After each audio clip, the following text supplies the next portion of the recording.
अब आ जाते हैं हम इम्पल्स में। ये आपका नया टॉपिक है, ठीक है, और बहुत इजी टॉपिक है, ज्यादा टफ नहीं है वो टॉपिक, ठीक है। यहां देखो देखो, किसी भी ऑब्जेक्ट पे अगर मैं एक फोर्स लगाऊं, क्या लगाऊं, फोर्स लगाऊं, तो वो फोर्स क्या क्या कर सकता था, हमने ये पढ़ रखा था। वो फोर्स इस रेस्ट वाली बॉडी को किस में ला सकता था, मोशन में ला सकता था, है कि नहीं, ला सकता है कि नहीं ला सकता, मोशन में ला सकता है डेफिनेटली, ठीक है। वो क्या कर सकता, अगर कोई बॉडी मोशन में चल रही है उसको क्या ला सकता है, अगर उल्टा लगाओगे फोर्स को कैसे लाएगा, रेस्ट पे लाएगा। ये बात समझ में आ गई, इतनी चीज क्लियर है। व्हाट इफ मैं बोल रहा हूं कि अगर ऑब्जेक्ट ऑलरेडी मूव है, मान लो 30 मीटर पर सेकंड की स्पीड से, ठीक है, और मैंने इस पे एक फोर्स लगाया, मान लो 10 न्यूटन का फोर्स लगाया, ठीक है, तो अब क्या होगा आपके हिसाब से बताओ, स्पीड बढ़ जाएगी डेफिनेटली, 30 मीटर पर सेकंड कुछ बढ़ जाएगा, 30 प्लस एक्स बोल देता हूं इसको मैं, फिलहाल इसको मिटा देते हैं हम, क्या हो जाएगा 30 plus x metre per second. ये बात समझ में आती है, इतनी चीज क्लियर है, ठीक है। जब मैंने कितना का फोर्स लगाया, 10 न्यूटन का। अब यहां तक भी ना हमने सिर्फ फोर्स की बात करी थी, हमने कभी ये बात नहीं करी थी कि ये फोर्स कितने ड्यूरेशन के लिए लग रहा है।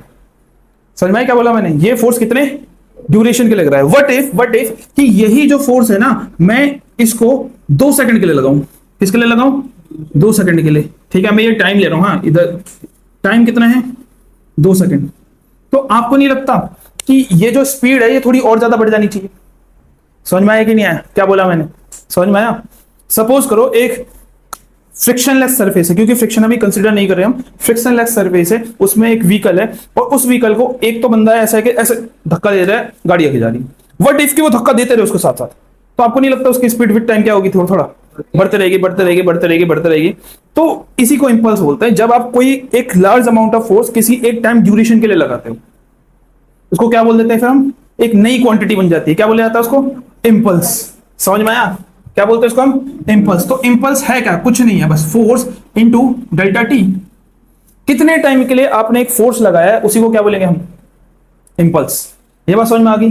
तो किसी किसी क्वेश्चन में आपको ये गिवन होगा कि ये फोर्स लग रहा है और इतने टाइम तक लग रहा है, तो आप समझ जाना कि वो किसकी बात कर रहा है, इंपल्स की बात कर रहा है।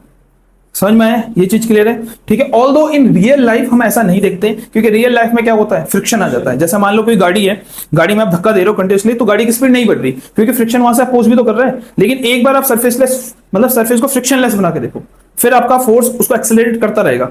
समझ में आई कि नहीं आई, इतनी चीज क्लियर है, इतनी चीज क्लियर, सबको क्लियर है इतनी चीज, ठीक है। तो इंपल्स का फॉर्मूला क्या बना ये बताओ, इंपल्स का फॉर्मूला है, इंपल्स को फिर से जे से रिप्रेजेंट किया जाता है, किससे रिप्रेजेंट किया जाता है, जे, एफ इंटू में delta T, this is known as impulse, ठीक है। ये चीज क्लियर है, ये चीज क्लियर है सबको, ठीक है। अब क्या मैंने न्यूटन का सेकंड लॉ पढ़ा है, न्यूटन का सेकंड लॉ क्या बोलता था, मैंने आपको बहुत डिटेल में बताया था उस क्लास में, याद है कि नहीं, वो तो फर्स्ट लॉ है। न्यूटन का सेकंड लॉ बोलता था कि भैया जितनी जल्दी मोमेंटम चेंज होगा उतना ज्यादा फोर्स लगेगा। ऐसी कुछ बात करी थी कि नहीं, हमने करी थी ना, जब मैंने आपको 2 बंदों का एग्जांपल ट्रेन में बैठ के, ठीक है, हाँ ठीक है, समझ में। अगर आपका मोमेंटम बहुत जल्दी चेंज हो रहा है, मोमेंटम चेंज होने का मतलब आपकी वेलोसिटी में एक सडन चेंज आ रहा है, तो इसका मतलब आपके पे जो फोर्स लगेगा वो क्या लगेगा, बहुत ज्यादा। जहां पे मैंने एक एग्जांपल ये भी दिया था कि कभी आप एक सख्त हार्ड सरफेस में गिरते हो तो बहुत ज्यादा चोट लगती है, क्यों लगती है, क्योंकि आपके पास कुछ वेलोसिटी होता है और वेलोसिटी एकदम से जीरो हो जाती है। तो जब भी वेलोसिटी एकदम से चेंज हो जाएगी तो वो सारा चेंज एक साथ आपको एक्सपीरियंस करना पड़ेगा, तो फोर्स की वैल्यू क्या होगी, ज्यादा होगी। और इसी को हम मैथमेटिकली कैसे लिखते थे, F equal to delta P by delta T, सही है, ऐसे लिखते थे। चेंज इन मोमेंटम और चेंज इन टाइम, ठीक है। फॉर एग्जांपल अगर हम इसको एक केस स्टडी से समझे, ठीक है, केस स्टडी क्या है, अगर एक व्हीकल है, ठीक है, ये व्हीकल चल रहा है मान लो किसी एक स्पीड से 30 मीटर पर सेकंड से, किससे चल रहा है, 30 मीटर पर सेकंड से, ठीक है। अब पीछे से एक ट्रक आया, ठीक है, ट्रक, अब ट्रक ने इसको क्या कर दिया, कोलाइड, ठोक दिया इसको, ठीक है, टक्कर मार दी, तो क्या आपको लगता है 30 से ही चलेगा, नहीं चलेगा, इसकी स्पीड एकदम से बढ़ जाएगी। वो स्पीड बढ़ी किसकी वजह से, फोर्स की वजह से। तो इसकी स्पीड मान लो अब होगी सीधे 100, कितनी होगी, 100 मीटर पर सेकंड होगी। तो किस में चेंज आया बताओ, क्या वेलोसिटी में चेंज नहीं आया, u कितना था, 30 था, v कितना था, 100 था, तो 30 से 100 कैसे पहुंचा, वो किसी एक फोर्स की वजह से, ठीक है। ये बात समझ में आई। तो वेलोसिटी में चेंज आना मतलब किस में चेंज आना, किस में चेंज आना, मोमेंटम में चेंज आना। अगर मैं पहले का मोमेंटम फाइंड आउट करूं, जैसे मान लो ये गाड़ी का वजन 100 kg था, तो वजन तो बाद में भी 100 kg ही रहेगा, तो पहले वाला मोमेंटम कितना होगा, P1 बोल देते हैं, मास इंटू वेलोसिटी, यही होगा ना। कितना होगा, कितना 100 है और कितनी वेलोसिटी थी 30, कितना आ गया बताओ 300। बाद वाला मोमेंटम निकालो तो P कितना आएगा बताओ फिर से, मस कितना है 100, कितना आगा तो कितना आ गया 10,000। तो भैया किस में चेंज आ गया, P1 और P2 में। तो ये जो मोमेंटम में चेंज आया ये किसकी वजह से आया, फोर्स की वजह से। तो इतना तो क्लियर है कि जब भी किसी भी ऑब्जेक्ट पे एक फोर्स लगता है तो वो फोर्स उसका किस चीज को चेंज कर देता है, उसके मोमेंटम को चेंज कर देता है। मोमेंटम को चेंज करना मतलब उसकी वेलोसिटी को चेंज करना, ये बात समझ में आया। अब ये फोर्स जितना क्विकली लगेगा उतना ज्यादा चेंज आएगा। क्या बोला मैंने, समझ में आया, क्या बोला समझ में आया। एक है कि ये ट्रक धीरे धीरे इसको ठोक रहा है, जैसे मैं आपको बताता हूं, एक क्वेश्चन भी आता है बहुत ज्यादा, ठीक है। कभी भी आपको वो मिले, ऑप्शन मिले कि आपको ना एक कार बनानी है जिसका बैक और फ्रंट, एक तो ऐसा है कि वो ऐसा बनाना है कि वो कंपल्ड हो जाए, क्या हो जाए, कंपल्ड हो जाए। एक तो ये चॉइस है, कंपल्ड मतलब कि जैसे ट्रक ठोके तो पिचक जाए, एक चॉइस तो ये है आपके पास। और एक चॉइस है कि नहीं, आप जो गाड़ी बना रहे हो बहुत हार्ड बना रहे हो कि ट्रक ठोकेगा तो भैया पिचकनी नहीं चाहिए। बताओ कौन सी गाड़ी ज्यादा सेफ है। हाँ, जो पिचक जाए वाली गाड़ी ज्यादा सेफ है एज कंपेयर टू जो हार्ड है, क्योंकि जब गाड़ी अगर हार्ड होगी ना तो क्या होगा बताओ, सारा का सारा मोमेंटम एक साथ ट्रांसफर हो जाएगा, सारा फोर्स आया ऐसा लग गया। ऑन दी अदर हैंड अगर गाड़ी क्रम्पल्ड हो सकती होगी तो जैसे ही वो फोर्स लगेगा तो गाड़ी पहले थोड़ी देर क्या होगी, क्रम्पल्ड होगी, तो उसके लिए कुछ थोड़ा सा क्या मिल जाएगा, क्रम्पल हो जाए तो नहीं, तो बीच का तो पोर्शन स्ट्रांग बनाना है ना, खाली आगे और पीछे थोड़ा सा कुशन देना है कि थोड़ा सा वो कंप्रेस्ड हो जाए, जब तक फोर्स को क्या मिल जाए, थोड़ा सा टाइम मिल जाए, थोड़ा सा कम हो जाए। हाँ एग्जैक्टली आपको थोड़ा सा टाइम दे देना है फोर्स को क्या करने के लिए, बटने के लिए। जैसे ही टाइम आप बढ़ा दोगे तो फोर्स की वैल्यू क्या हो जाती है, कम हो जाती है। यही पढ़ा था हमने। तो फोर्स किस पे डिपेंड करता है, अगर मोमेंटम में ज्यादा चेंज होगा तो फोर्स भी क्या होगा, ज्यादा होगा। लेकिन अगर टाइम ज्यादा लगेगा तो फोर्स क्या होगा, कम होगा। और यही डेली लाइफ में हम देखते भी है। तभी मैंने बोला था कि जब भी आप किसी गद्देदार सरफेस में गिरते हो, जैसे कोई मिट्टी हो गया या फिर कोई गद्दा हो गया, उसमें आपको चोट नहीं लगती। क्यों, क्योंकि जब आप गिरते हो तो गद्दा थोड़ा सा पिचकता है, तो वो पिचकना आपको थोड़ा सा टाइम दे देता है और फोर्स बट जाता है, एक साथ सारा फोर्स एक्सपीरियंस नहीं करना पड़ता। ये बात समझ में आ गई, हाँ ट्रैम्पोलिन जैसे, वेरी गुड, ठीक है, ये बात समझ में आ गई। तो हमने न्यूटन के सेकंड लॉ में ये पढ़ा था कि फोर्स डिपेंड करता है किसमें, चेंज इन मोमेंटम में चेंज इन टाइम। ये बात समझ में आई कि नहीं आई, ये चीज समझ में आ गई। अब मेरे को एक बात बताओ, ये टाइम को मैं यहां ले सकता हूं, तो F delta T equal to क्या जाएगा, डेल्टा पी। सही है, सही है, ये चीज सही है।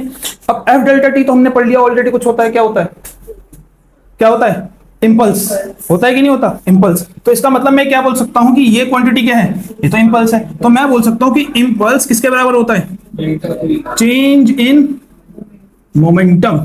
मतलब किसी भी गाड़ी में अगर आपने इंपल्स लगाया, इंपल्स मतलब एक फोर्स लगाया कुछ सर्टेन टाइम पीरियड तक, तो उसके मोमेंटम में क्या आएगा, डेफिनेटली चेंज आएगा। जो कि मैंने पहला एग्जांपल दिया था कि किसी गाड़ी में कोई कंटिन्यूसली धक्का देते जा रहा है, तो फोर्स भी है टाइम भी है, तो वो फोर्स टाइम के साथ बढ़ता जाएगा और उसकी वेलोसिटी में चेंज, अब वेलोसिटी में चेंज आएगा तो किसमें चेंज आएगा, मोमेंटम में। तो आपको दो फॉर्मूले ध्यान रखने हैं। वो दो फॉर्मूले क्या हैं ये बताओ, बोलो जल्दी बोलो, क्या है फॉर्मूले वो, ठीक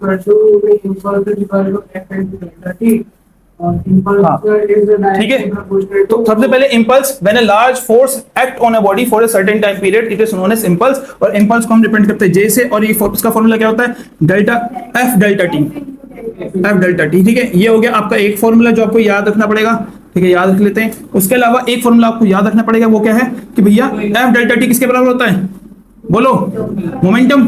तो जे इक्वल टू क्या होगा, डेल्टा पी, ठीक है। तो इंपल्स किसके बराबर होता है, चेंज इन मोमेंटम के बराबर। जब भी आप किसी भी बॉडी पे इंपल्स लगाओगे तो उसका मोमेंटम चेंज होगा ही होगा, मतलब उसकी वेलोसिटी चेंज होगी होगी, ठीक है। ये चीज समझ में आई। अब आपके जो नेक्स्ट क्लास में करेंगे वो सीखी न्यूमेरिकल्स करेंगे, ठीक है। ये वाला पेज पूरा पढ़ के आ जाना 69, ठीक है। तो मैं आपको हल्का फुल्का एक बार रिकैप करा देता हूँ किसका, इंपल्स का, ठीक है। इंपल्स बेसिकली था जब भी कोई एक force, large amount of force या कैसा भी फोर्स क्या लगता है, कुछ एक टाइम ड्यूरेशन के लगता है, उसी को क्या बोलते थे हम, इंपल्स। इंपल्स को डिनोट किया जाता था जे से, जिसका फॉर्मूला था एफ डेल्टा टी, क्या था, फोर्स मल्टीप्लाई बाय टाइम।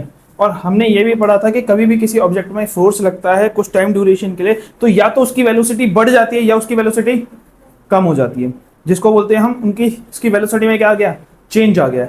अगर वेलोसिटी में चेंज आ गया तो किसी एक और क्वांटिटी में चेंज आता है, जिसको हम बोलते हैं मोमेंटम। किसमें चेंज आ जाता है, मोमेंटम। क्योंकि हमने न्यूटन के सेकंड लॉ से पढ़ा था एफ इक्वल टू क्या होता है, delta P by delta T, यही होता है। तो एफ डेल्टा टी क्या हो जाएगा आपके पास, डेल्टा पी। तो मतलब जे इक्वल टू किसके बराबर हो गया, डेल्टा पी। क्या ये बात समझ में आती है? तो इम्पल्स फोर्स इंटू टाइम भी होता है, इम्पल्स चेंज इन मोमेंटम भी होता है। ये दोनों ही फॉर्मूले के इस्तेमाल से जितने भी क्वेश्चन करने हैं वो इन्हीं से करने हैं हमको मैक्सिमम। ठीक है, कौन से दो फॉर्मूला है पता चला? बताओ फॉर्मूला जल्दी बताओ।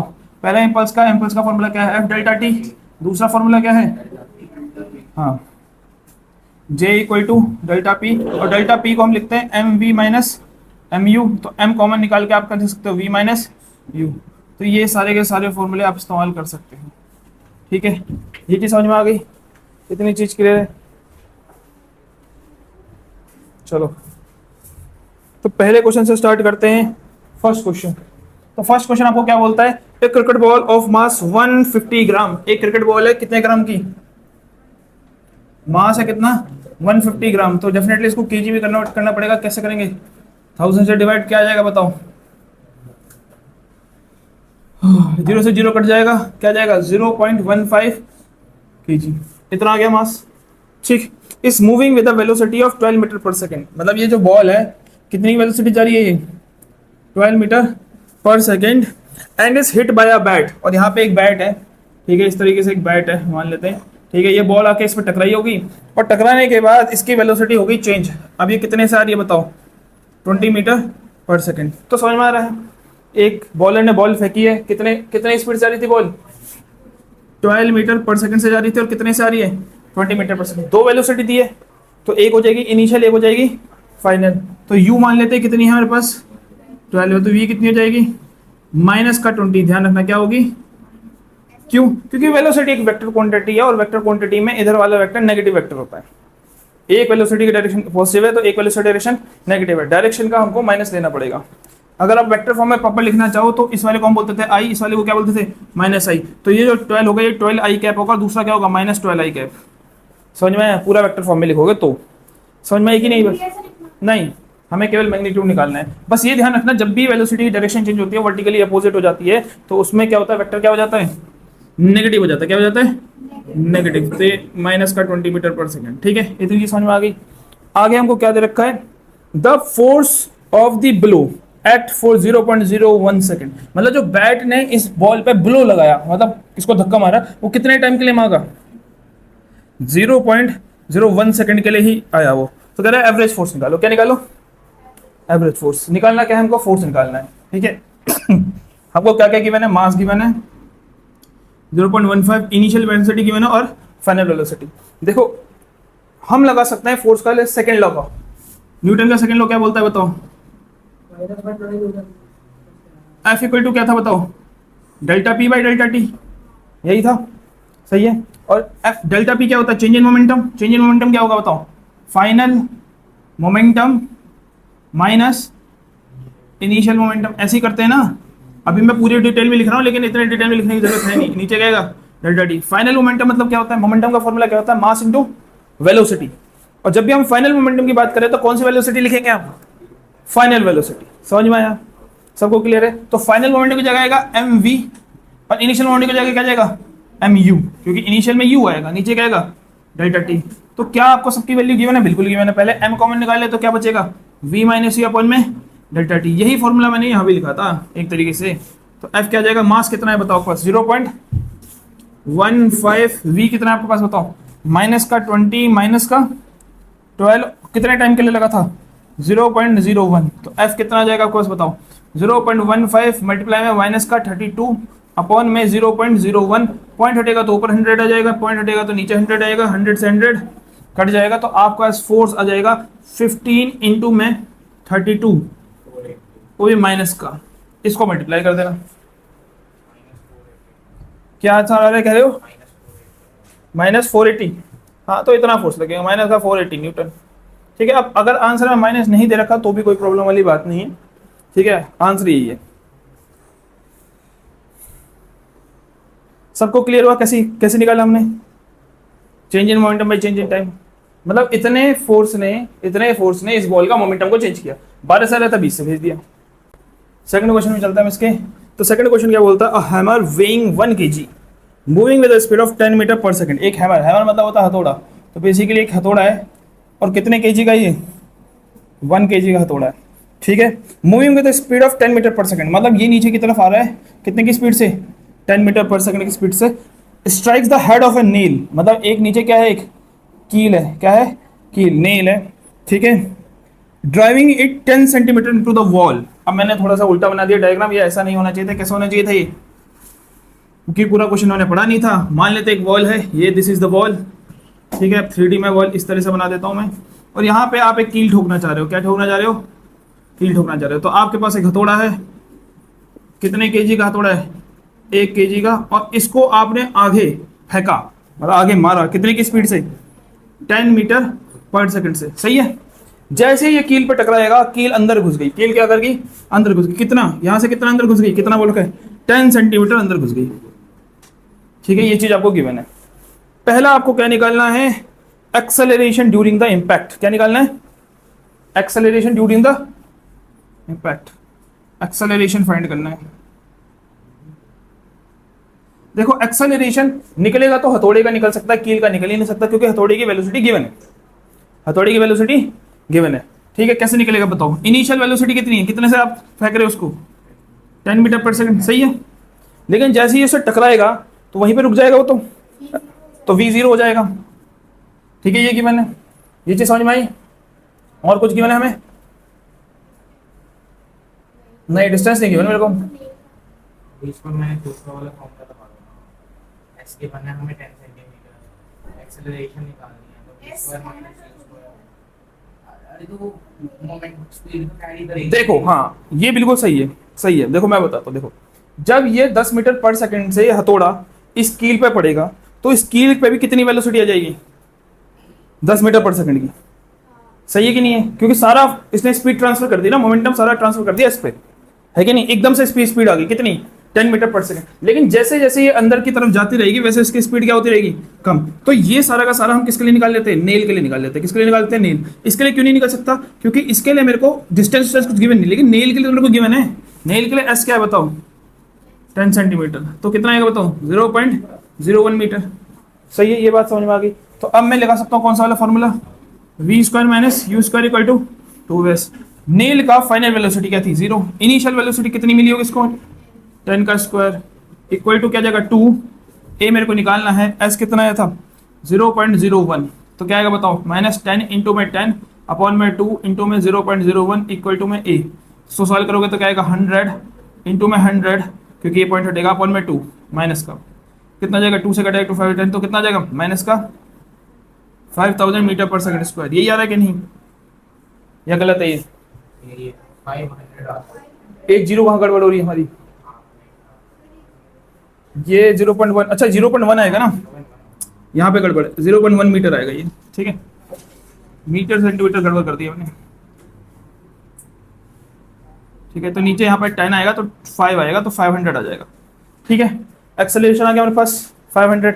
इसके बाद क्या बोलता है, अच्छा सेकंड पार्ट है the time interval of the impact. Impact का क्या निकालो, टाइम इंटरवल, ठीक है।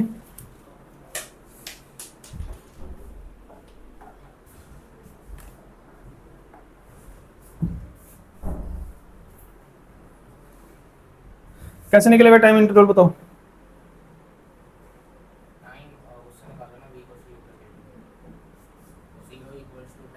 v equal to U plus 80।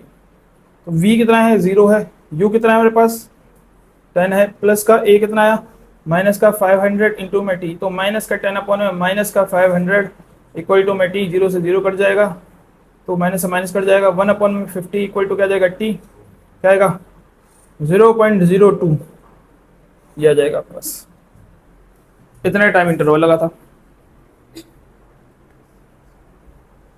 ठीक है। तीसरा में निकालना है इम्पल्स, क्या निकालना है इम्पल्स। तो तीसरा इम्पल्स निकालने के लिए किस फॉर्मूले का इस्तेमाल कर सकते हैं बताओ, एफ डेल्टा टी का इस्तेमाल कर सकते हैं हम, बिल्कुल कर सकते हैं। तो इम्पल्स के लिए सीधे लगा देंगे हम कौन सा, एफ डेल्टा टी। अब फोर्स मेरे को गिवन नहीं, लेकिन फोर्स को मैं एम ए तो लिख सकता हूँ, है ना, एम ए तो लिख सकता हूँ। अब हथौड़े का मास कितना है बताओ, एक, कितना एक्सेलरेशन लगा रहा है वो 0.02, सही है। और कितने टाइम के लिए लगाया था, अच्छा एक्सेलरेशन ये थोड़ी ना था, एक्सेलरेशन तो ये था ना, दोबारा से 1 एक्सेलरेशन आपका कितना 500 और कितने टाइम के लिए लगाया 0.02 पॉइंट हटेगा नीचे 100 आ जाएगा 100 से 100 कटेगा 5 टू 10 होता है तो 10 आ जाएगा आंसर और इसकी यूनिट होगी न्यूटन सेकंड। थर्ड क्वेश्चन क्या बोलता है 2 billiard balls of 50 gram moving in opposite direction with the speed of 16 metre per second collide and rebound with the same speed. Billiard ball सबको पता है बेसिकली स्नूकर एक game होती है याद है ना जिसमें डंडे से लेके मारते हैं ऐसे करके जिसमें 4 यहाँ पे होते हैं गड्ढे होते हैं अच्छा बीच में भी होते हैं हाँ चलो बीच में भी होते हैं ठीक है और यहाँ पे 2 बॉल आ रही हैं एक दूसरे की तरफ क्या आ रही है एक दूसरे की तरफ आ रही है कितने की स्पीड से कोलाइड करके आ चुकी है हाँ 2 billiard ball of 50 gram moving in opposite direction with the speed of collide and rebound पहले कोलाइड करिए फिर रीबाउंड करिए तो पहले कितने से आ रही है 16 मीटर पर सेकंड उसके बाद ये टकराई होंगी यह टकराना हो गया ठीक है टकराना और टकराने के बाद वापस क्या होगी होंगी अपोजिट डायरेक्शन में क्या करेंगी ट्रैवल कर देंगी ठीक है कितने की स्पीड से जितने की स्पीड से आ रही थी 16 मीटर पर सेकंड एक मिनट अपोजिट डायरेक्शन ये ऐसे नहीं रहेगी पहले आएंगी तो लेकिन इसमें जा रही है फिर दीवार पे लग के फिर आ रही है कुछ नहीं लिखा है उसमें लिखा हुआ है 2 billiard balls of mass 50 gram moving in opposite directions with a speed of 16 collide and rebound क्या ये दोनों अपोजिट डायरेक्शन में है बिल्कुल है ठीक है तभी तो स्पीड एक्सचेंज होगी अगर आप यहाँ से टकराओगे यहाँ से टकराओगे तो अलग हो जाएगा ना इन दोनों का मोमेंटम एक दूसरे के साथ एक्सचेंज हो जाता है बेसिकली हो गया है ठीक है what is the impulse imparted by each ball to the other कितना इम्पल्स ट्रांसफर होगा एक बॉल का दूसरे बॉल के साथ ठीक है अच्छा इसका मास भी दे रखा है हमको कितना मास दे रखा है 50 ग्राम ठीक है ये चीज समझ में आ गई तो देखो यहाँ पे लिख देता है मास एक ही बॉल का हम कंसिडर करेंगे क्योंकि एक बॉल दूसरे पे जितना फोर्स लगाएगा दूसरा भी उस पे ही उतना क्या लगाएगा फोर्स लगाएगा ये हमने पढ़ रखा है कौन सा लॉ है ये न्यूटन का थर्ड लॉ है कि भैया ए पे जो फोर्स लगाता है बी वही बी पे क्या लगाता है ए लगाता है ठीक है न्यूटन का थर्ड लॉ वाला है तो एक बॉल का निकालेंगे केवल हम उसका मास कितना है बताओ 50 ग्राम उसको केजी करने के लिए क्या करेंगे 50/1000 क्या आ जाएगा बताओ ये 0.050 यही आएगा केजी ठीक है इतनी चीज समझ में आ गई ठीक इतनी चीज क्लियर है कितने की स्पीड से जा रही थी बताने जरा यू कितना होगा 16 मीटर पर सेकंड सही है टकराया फिर वापस आया कितने की स्पीड से माइनस का 16 metre per second very good इस बार तो दिमाग लगा लिया तुमने ठीक है क्योंकि गया भी 16 से आया भी 16 से तो इस बार डायरेक्शन चेंज हो गई तो वेलोसिटी माइनस में आ जाएगी बाकी कुछ भी चेंज नहीं हुआ है ठीक है एग्जैक्टली सारी चीजें सेम है अब हमको क्या निकालना था इम्पल्स तो इम्पल्स का फॉर्मूला था अब देखो अगर इसमें आप फोर्स वाला फॉर्मूला लगाओगे तो फोर्स वाले में तो टाइम भी लगेगा तो मैं कौन सा वाले फॉर्मूले का इस्तेमाल कर दूंगा सेकंड वाले इम्पल्स क्या होता है किसके बराबर होता है चेंज इन मोमेंटम ये मैंने फॉर्मूला आपको बता रखा है अरे एक ही तो बात है यार उसी से तो ड्राइव हुआ है वो फॉर्मूला अब डायरेक्टली वो यूज कर लो कोई दिक्कत नहीं मुझे चेंज इन मोमेंटम क्या आएगा बताओ फाइनल मोमेंटम क्या होता है mv इनिशियल मोमेंटम क्या होता है mu अब वही तो आएगा mv माइनस u वही तो बन की बात ठीक है तो कितना वहां से बताओ 0.050 v कितना है बताओ -16 इसको सॉल्व कर दो क्या जाएगा 0.050 इंटू में माइनस का 32 ठीक है पॉइंट हटाओगे 3 जीरो आ जाएंगी वैसे 3 जीरो नीचे लेके चल सकते थे हम तो जे आपके पास आएगा 0 से 0 का जाएगा 5 2 10 2 0 हो जाएगा 2 16 आ जाएगा 1.6 आ जाएगा इम्पल्स माइनस का 1.6 और इम्पल्स को मैं फिर से यहाँ लिख दूंगा न्यूटन सेकंड अच्छा न्यूटन सेकंड अगर एक बॉल दूसरे बॉल पे इतना इम्पल्स लगा रही है तो दूसरे बॉल पे पहले बॉल पे इतना ही इम्पल्स लगाएगी तो मैं सीधे सीधे बोल दूंगा सिमिलरली फॉर सेकंड बॉल के लिए भी इम्पल्स ही होगा बस प्लस का होगा ठीक है क्योंकि वो इधर को लगा रहा होगा इधर को लगा रहा होगा चलो आखिरी क्वेश्चन बचा है इसका हमको हमारे पास इम्पल्स वाले टॉपिक का फोर्थ क्वेश्चन वो बोला मशीन गन ठीक है मशीन गन सबको पता है ना अब मेरे को फिर से गन बननी नहीं आती नहीं है तो ऐसे एडजस्ट करना इसमें क्या होती है बहुत सारी वो लगी होती है क्या बोलते हैं हाँ एमओ ऐसा करके ठीक है ठीक है तो इस तरह की मशीन गन है ठीक है अब मशीन गन है मास ऑफ 20 kg इस मशीन गन का मास कितना है ठीक है अब ध्यान रखना ये किसका है गन का है मास mg लिख देंगे इसको 20 kg ठीक है फायर्स अ बुलेट 30 ग्राम इसमें से जो बुलेट निकलेगी उसका वजन कितना है 30 ग्राम, तो मैं लिख दूंगा मास ऑफ बुलेट 30 ग्राम, उसको मैं लिख दूंगा 30/1000 केजी में बनाना पड़ेगा। ठीक है, at the rate of 400 bullet पर सेकेंड, मतलब इसमें से जो बुलेट निकल रही हैं वो कितनी निकल रही हैं, 1 सेकंड में 400 बुलेट निकल रही हैं। ठीक है, मतलब बहुत स्पीड से भगा रहा है वो, टक टक टक टक टक टक टक ऐसे करके ना। ठीक है, तो 400 बुलेट निकाल दे रहा है 1 सेकंड में वो। ठीक, ये आपको गिवन है with a speed of 400 metre per second. ये जो बुलेट निकल भी रही है कितने से निकल रही है, 400 मीटर पर सेकंड। ठीक है, तो वेलोसिटी ऑफ बुलेट भी गिवन है हमको, वेलोसिटी ऑफ बुलेट कितनी बताओ, 400 मीटर पर सेकंड। ठीक है, बोला what force must be applied to the gun to keep in a position, कितना फोर्स गन पे लगाना पड़ेगा कि वो अपनी पोजीशन पे क्या रहे, बरकरार रहे। सर पहले हम इम्पल्स 1 सेकंड निकालेंगे तो इनटू 400 कर देंगे। हाँ, वेरी गुड वेरी गुड, बहुत अच्छा दिमाग लगाया तुमने, शाबाश। देखो होगा ये ना कि जब तुम गन मारोगे तो उससे क्या होगा कि आपके शोल्डर पे क्या आएगा, जो रहेगा, रिकॉइल होता है, सबको पता है ना, कोई भी, हाँ कोई भी राइफल से मारो तो रिकॉइल आता है। अब वो रिकॉइल आप कितना झेल पाओ कि आप इस गन को क्या रख पाओ, उसी पोजीशन पे क्या रखो, बरकरार रखो, वही आपसे पूछ रहा है वो।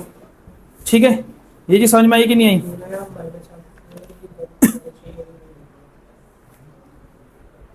ठीक है, तो एफ होता है आपका क्या बताओ, ये बुलेट के लिए निकाल रहा हूं हाँ मैं, 4 बुलेट, फोर्स कितना लगा रही होगी बुलेट, बताना जरा। फोर्स का फॉर्मूला क्या होता है, delta P by delta T, यही होगा। ठीक है, delta P by delta T,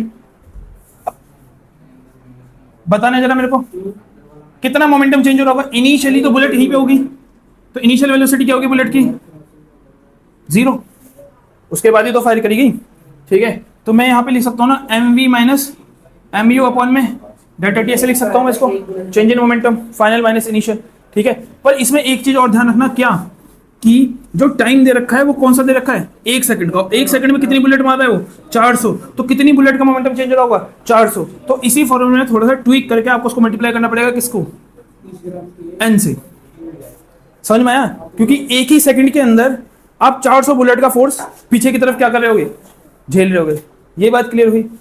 देखो अगर मैं ये ना लिखूं और मैं केवल यहाँ पे टाइम की वैल्यू पुट कर दूं कि 1 सेकंड वैल्यू पुट कर दूं, केवल बस क्या किसकी वैल्यू पुट कर दूं, 1 सेकंड की वैल्यू पुट कर दूं, तो क्या ये गलत नहीं होगा, क्योंकि 1 सेकंड में एक ही बुलेट थोड़ी ना जा रही है। 1 सेकंड में मास हम क्या लेंगे बुलेट का, कितना है बताओ, 30 ग्राम। तो क्या मैं एक ही 30 ग्राम लूंगा क्या, नहीं है, मैं तो 400 बुलेट का मास लूंगा ना, क्योंकि 400 बुलेट फायर हुई है। तो मेरे को क्या करना पड़ेगा, थोड़ा सा कॉन्सेप्ट लगा, इसको किससे मल्टीप्लाई करना पड़ेगा, एन से। तो अब बताओ कितनी बुलेट, 400 और एम को बाहर निकालो, कितना था एम को पहले बाहर निकाल लेते हैं, एम वी माइनस यू और डेल्टा टी, टाइम कितना लगा था, 1 सेकंड, तो नीचे तो 1 आ जाएगा। एफ इक्वल टू क्या जाएगा, 400 इंटू में मास, मास ऑफ बुलेट कितना है, 30 अपॉन में 1000, ये रहा केजी कन्वर्ट किया था। ठीक है, इंटू में वी माइनस यू, कितनी वेलोसिटी से था, 400 माइनस 0, नहीं तो यहाँ भी लिखा है 400 माइनस 0। इसको 2 को 2 से काटा, 1 को 1 से काटा, कितना आ गया फोर्स, 4 3 12, 12 इंटू में 400, हाँ तो कितना फोर्स आ गया, 4800 न्यूटन। इतना फोर्स क्या लगेगा, बुलेट को लगेगा, क्या लगेगा, बुलेट को लगेगा। ये बात समझ में आई? सही है।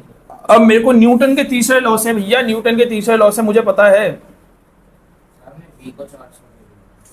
ठीक है, क्या नहीं लिया, वी 400 ही, तो क्या कहना चाह रहे हो तुम बताओ तो, नहीं, क्योंकि इनिशियली बुलेट गन के अंदर थी, रेस्ट पे थी, फिर आपने चलाई तो मोमेंटम आपने चेंज किया, तभी तो आपको पीछे चक्कर लगा। अरे तुम समझ नहीं रहे बेटा, अगर बुलेट एक बार बाहर निकल गई और तुम बाहर वाले सिस्टम को वो कर रहे हो, इमेजिन कर रहे हो, तो फिर बुलेट इस गन पे फर्क ही क्या पड़ेगा, इस पे क्यों आ रहा है रिकॉइल, फिर बताओ। एक मिनट में सिस्टर जी, रिकॉइल क्यों आ रहा है, समझ में आया? रिकॉइल इसलिए आ रहा है क्योंकि तुम बुलेट का मोमेंटम चेंज हो जब वो गन के अंदर है। तो अभी ये एक ही सिस्टम का पार्ट था, उस सिस्टम के एक पार्ट को आपने मोमेंटम चेंज किया तो दूसरा भी मोमेंटम चेंज होगा, क्योंकि लीनियर मोमेंटम यही बोलता है। समझ में आएगी नहीं है? तो आप जो बाद वाला बोल रहे हो ना कॉन्सेप्ट, कि एक बार मैंने बुलेट फायर कर दी तो मैं इसको इनिशियल मान लेता हूं और यहाँ पे कहीं रेस्ट बजे इसको भी मान लूंगा, तो वो बिल्कुल सही है, लेकिन फिर उससे इसका क्या रिलेशन है, वो तो बाहर की बात है। ठीक है, कोई बात नहीं। न्यूटन का थर्ड लॉ क्या बोलता बताओ, न्यूटन का third law, every action has, अगर बुलेट पे फोर्स लगेगा कितना, इफ बुलेट पे फोर्स लगेगा कितना बताओ, 400 न्यूटन, तो गन पे भी कितना लगेगा, माइनस का 400 न्यूटन, अपोजिट डायरेक्शन, क्योंकि एक ही सिस्टम का पार्ट है। अरे 4800, वही 4800 न्यूटन, समझ में आया न्यूटन के थर्ड लॉ से। अगर एक फोर्स वो आगे को लगा रही है बुलेट, तो एक फोर्स पीछे को भी लगाएगी, तभी तो वो आगे जा पा रही है। ठीक है,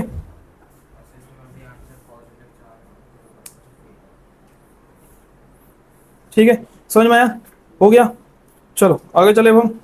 ऐसे अगर उस बार दूसरे सिनेरियो को मानेंगे तो गलत होगा।